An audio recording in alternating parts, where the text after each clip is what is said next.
Do you know how to print boundary elements of matrix? If your answer is no, then this video is for you.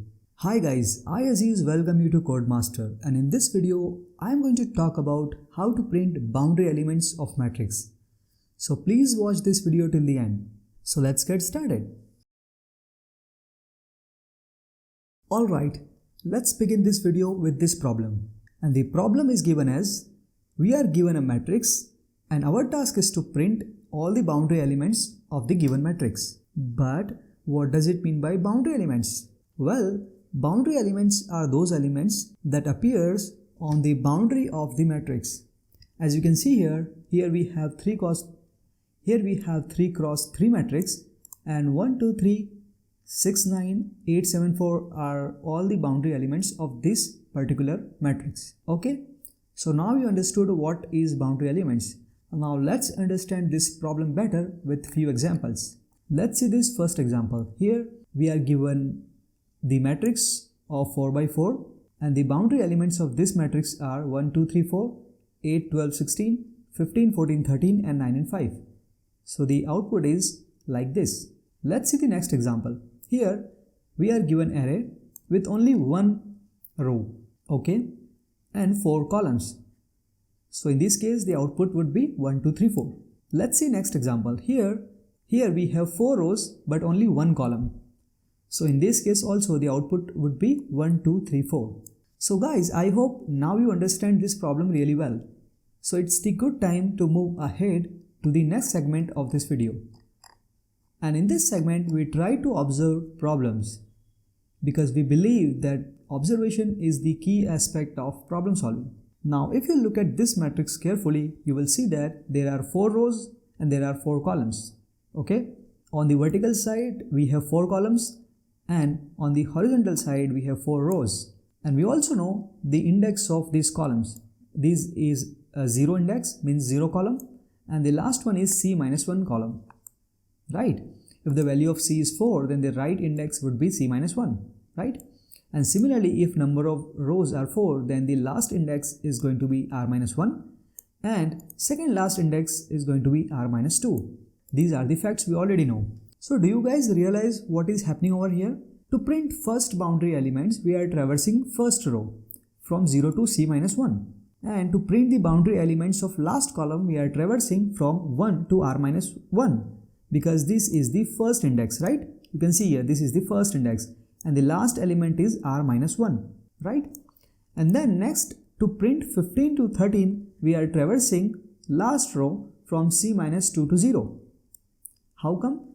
Because this index is c minus 1. So obviously this index is going to be c minus 2. And up to what index we are traveling? 0 index. Because this is 0. Because the index of this column is 0. And now the last column, that is the first column. And we are traveling this column from r minus 2 to 1. You can see here, the index of this row is r minus 2, and the index of this row is 1. So these are all the steps we are performing to print all the boundary elements of the matrix. Now here comes the next challenge, that is, what about if matrix has only one row and 4 columns? If we follow the same steps as discussed here, we end up printing 1, 2, 3, 4 and then 3, 2, 1 again. Why? The reason is simple. Now first we are going to print all the elements of first row from 0 to c minus 1, correct? And then again we are going to print all the elements from c minus 2 to 0. So if this is the case, then we end up printing 1, 2, 3, 4 and 3, 2, 1. This is not acceptable, right? Now next thing, what if we get matrix which has only one column and 4 rows? In this case also we end up printing 2, 3, 4 and 3, 2. Why is it so? Because first we are going to print columns from 1 to r minus 1, correct? And this is the first index and this is the r minus 1 index.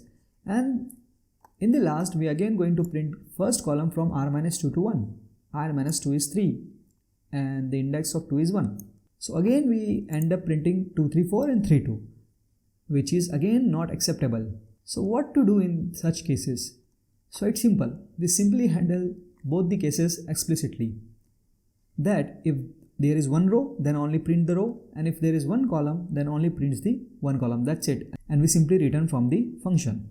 So now I hope guys you understood the observations we have done so far, and now you know that how to print all the boundary elements of the given matrix.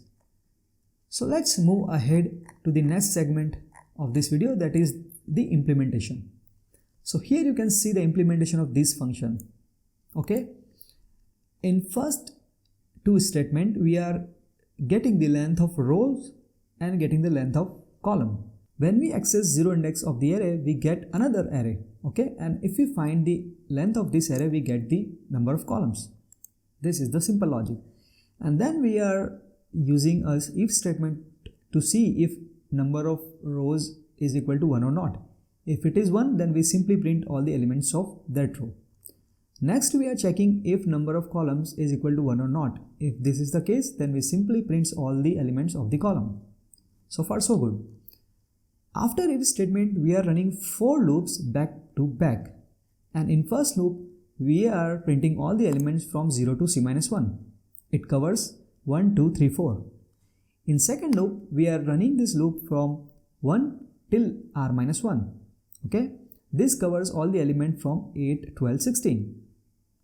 Okay, in third loop we are running this loop from c-2 to greater than equal to 0, and this loop covers this element 15, 14 and 13.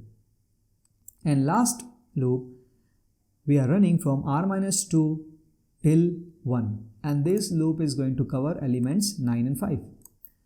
So this is how this function is going to run, and if you pass this matrix to this function, and it's going to print all the boundary elements of the matrix. It would look like this: 1, 2, 3, 4, 8, 12, 16, 15, 14, 13, 9 and 5. So this is all about the function, and I hope you understood this function really well. So now comes the critical part of this function, that is finding the time and space complexity. So to find the time and space complexity, we have to find how many times a loop is running. So as you can see here, if number of rows are only 1, then we are simply printing all the elements of the column. Okay, that's it. Okay, if number of column is 1, we are simply printing all the elements of rows.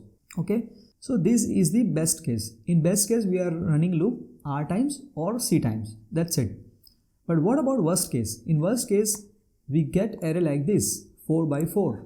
And what about the worst case? In worst case, we may get matrix like this, and the size of this matrix is 4 cross 4. There are 4 rows and there are 4 columns.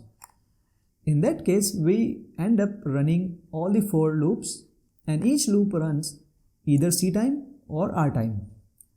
So if we sum all of these, we get 2c plus 2r, and we can safely take out the 2 and 2 from here, because in asymptotic analysis we do not care about lower order term or the coefficient of higher growing term. So it becomes c plus r. So time complexity of this function comes out to be big O of c plus r. And talking about space complexity, we are not using any extra space other than the given matrix. So it remains theta1, means constant space. So overall, this algorithm took big O of c plus r time and theta1 constant space to solve this problem. And this algorithm efficiently prints all the boundary elements of the matrix. So I hope guys everything is clear to you so far. So I have to say this, if you have learned something from this video, then hit the like button to make YouTube algorithm happy, and please subscribe to this channel, and don't forget to click the bell icon so my friend you never miss any upcoming videos. So this is all from my side. Thanks for watching. See you in the next one.